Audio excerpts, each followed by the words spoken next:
दोस्तों, अब तक आपने केरला स्टोरी मूवी तो देख ही ली होगी और ये भी देखा होगा कि कैसे जो मुस्लिम लड़की थी उसने हिंदू लड़कियों से हमारे धर्म को लेकर सवाल किए और वो लड़कियां जो हिंदू ही थी पर उनके पास कोई जवाब नहीं था। और जब उनके पास कोई जवाब नहीं था, अपने धर्म का ज्ञान नहीं था, तो दूसरे धर्म की लड़की ने उन्हें अपनी बातें बताकर कन्वर्जन करवा लिया। तो आज के वीडियो में हम उन्हीं टॉपिक्स या क्वेश्चंस पर डिस्कस करेंगे। नमस्कार दोस्तों, मेरा नाम है गौरव और स्वागत है आपका मेरे चैनल शुभम लाभम में।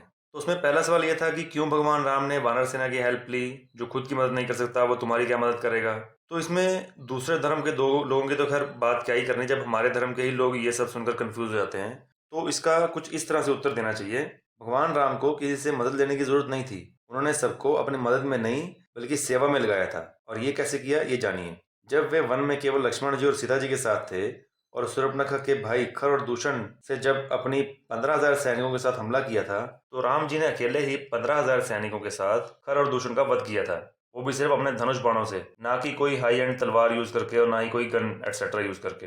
अब आप बताओ, एक सामान्य धनुष बाण से अकेले इतने सारे राक्षसों से लड़ना क्या एक आम मनुष्य के बस की बात है? नहीं ना। अब सुनिए कि रावण को मारने के लिए राम जी ने वानर सेना की हेल्प क्यों ली। तो राम जी ने हेल्प नहीं ली, इसे कहते हैं सेवा में लगाना।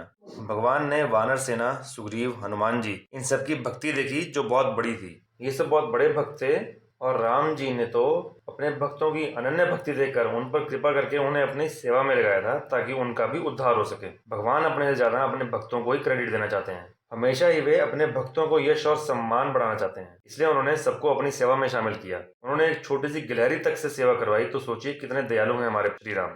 दूसरे तथ्य की कई लोग बोलते हैं, ये ऐसे कंफ्यूज रहते हैं कि राम जी अगर भगवान होते तो वो वानर सेना की हेल्प क्यों लेते सीता जी को ढूंढने में? उन्होंने सारे वानरों को अलग अलग दिशाओं में सीता जी को ढूंढने के लिए क्यों भेजा? अगर वे भगवान होते तो उन्हें पहले से पता होना चाहिए था कि सीता जी कहाँ पे हैं। तो इसका जवाब कुछ इस तरह है। भगवान को पता था कि सीता जी कहाँ है। वो उन्हें ढूंढने का पता लगाने की लीलाएं कर रहे थे ताकि उनके दोस्त सुग्रीव का नाम और यश बढ़े। अब ये मैं ऐसे ही नहीं कह रहा हूँ, इसका पूरा श्लोक रामचरितमानस के किष्किंधा कांड में आपको मिल जाएगा, जहाँ से आप इसे एक बार पढ़ भी सकते हैं कि जब सभी वानरों को एक एक डायरेक्शन मिल गया था कि तुम सबको इन इन दिशाओं में ढूंढना है, तो सब भगवान को प्रणाम कर करके निकलने लगे। जब लास्ट में हनुमान जी ने प्रणाम किया तो प्रभु ने अपनी अंगूठी ऐसे प्रूफ केवल हनुमान जी को ही क्यों दी, जिन्हें दक्षिण दिशा की ओर जाना था। और इतना ही नहीं, दक्षिण दिशा में तो जामवंत जी, अंगद जी, ये सब भी उसी ग्रुप में शामिल थे, लेकिन प्रभु ने अंगूठी सिर्फ हनुमान जी को ही दी। ऐसा क्यों? क्योंकि प्रभु को सब पता था कि हनुमान जी ही सीता जी तक पहुंच पाएंगे, वही सीता जी को ढूंढ पाएंगे। तो बाकी सबको इसलिए इंस्ट्रक्शंस दिए गए ताकि सब प्रभु की सेवा में शामिल हो सके, सुग्रीव जी का सम्मान बढ़ सके, उन्होंने भी प्रभु की मदद की सीता जी को ढूंढने में, और सभी जीव जंतुओं का भी मान बढ़े। वरना आज हम प्रभु के भक्तों को जैसे हनुमान जी, सुग्रीव जी, जामवंत जी,